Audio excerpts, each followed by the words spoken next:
This is what I know about Hungary. Hungary used to be part of the Roman Empire, where of course the Latin language was spoken. The actual Hungarian people, they migrated from the Ural Mountains in Siberia, through India and up to Central Europe.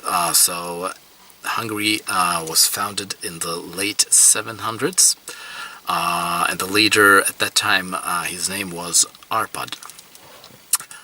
Later on, the Turks invaded Hungary, so there was a Turkish Ottoman period in Hungarian history.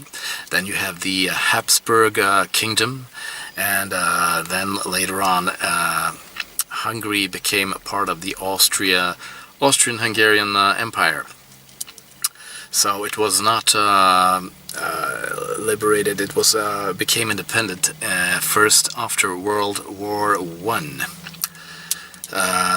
Then you have the World War II broke out, and during that time Hungary cooperated with Nazi Germany.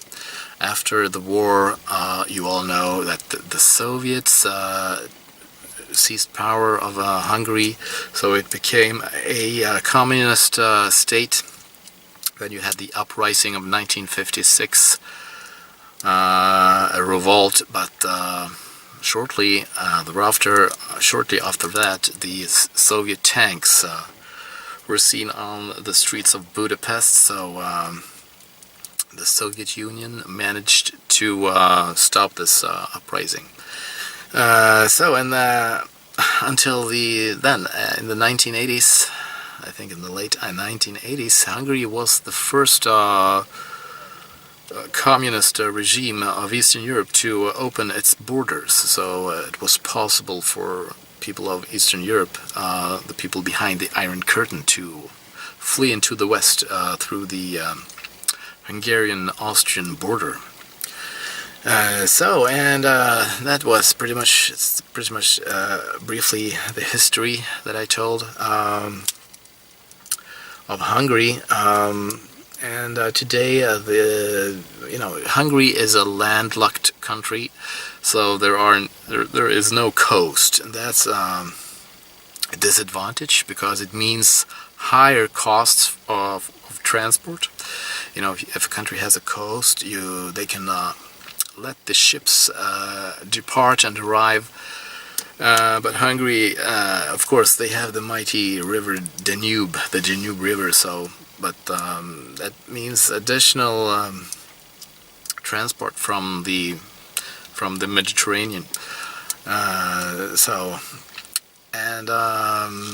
It means higher costs of trade.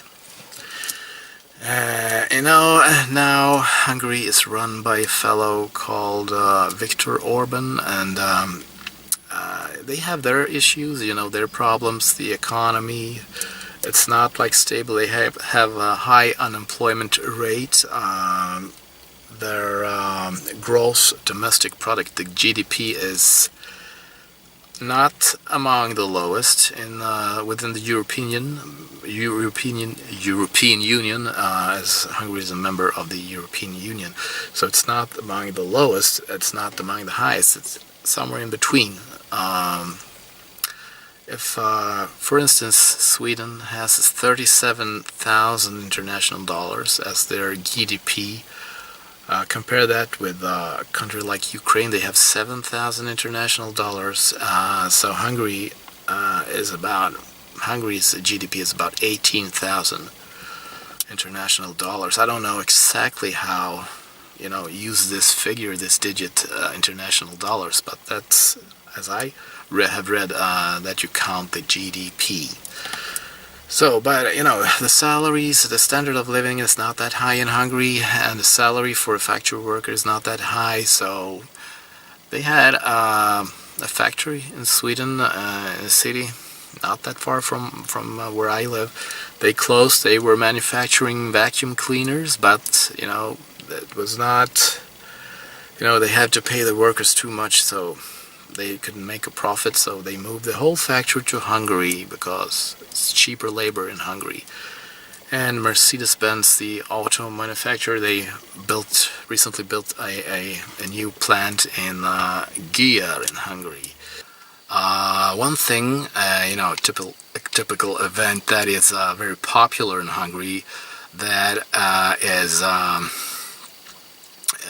beauty contests. Those are very popular because they have decent-looking girls there, and so they they show it on TV. You can watch YouTube and see how they look like, and it's like beauty contests. It's all about showing off girls walking on the catwalk.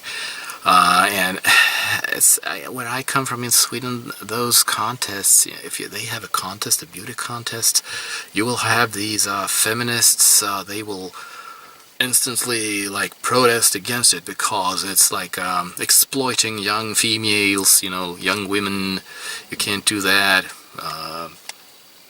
They don't like it, exploiting women. But it's not about that. It's about showing young women, giving them opportunity for becoming a model, becoming models. I know, so there's nothing wrong about it. But it's not politically correct in Sweden. I have read that nowadays Hungary has become somewhat of a police state. They come down really hard on petty crime. There are strict legislation for disorderly conduct. If you are homeless, you have to pay a fine. If your kids are out on the street and they tamper with the street sign or something, throw garbage around, you will pay a fine on the spot. So it's kind of hard society. You have the right-wingers. They blame the gypsies and the Jews for the recession, for the unemployment, for the bad economy. I don't think that deporting 300,000 gypsies would solve the problem of that they have in Hungary. But of course, gypsies, they have difficulties to adapt to a modern society. That's it. That's what I know about Hungary. I haven't even been there yet. I'm planning to go there in the future when I get the money, when I get the time that I need.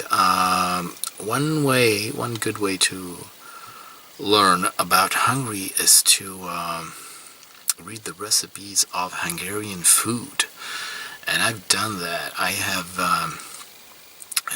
done some cooking. I did some meat stews and some soups. They have the goulash soup. They have the langos. It's a very good, way for, you really get to know the spirit of a country if you eat their national food. I have the goulash, I have the langos, I have, their fish soup and their meat stew, the pörkölt. I eat that and I feel the spirit of Hungary. It's like, if I want to feel the spirit of America, I go to McDonald's and I have a quarter-pounder cheese with, French fries and mayo on the side, and a couple of donuts, and a cup of coffee, apple pie. I feel the spirit of America, and I want to feel the spirit of Hungary. So I ate their food. And of course, there are more things about Hungary you could talk about, like their language. It's so awfully difficult. It's almost impossible to learn to speak their language. It's not even Indo-European, it's like Finno-Ugric. But I don't have the time to talk about that in this vlog. I will do it in a later episode. More about Hungary, vlogging about Hungary, so stay tuned to my YouTube channel for more information. Yeah, that's it.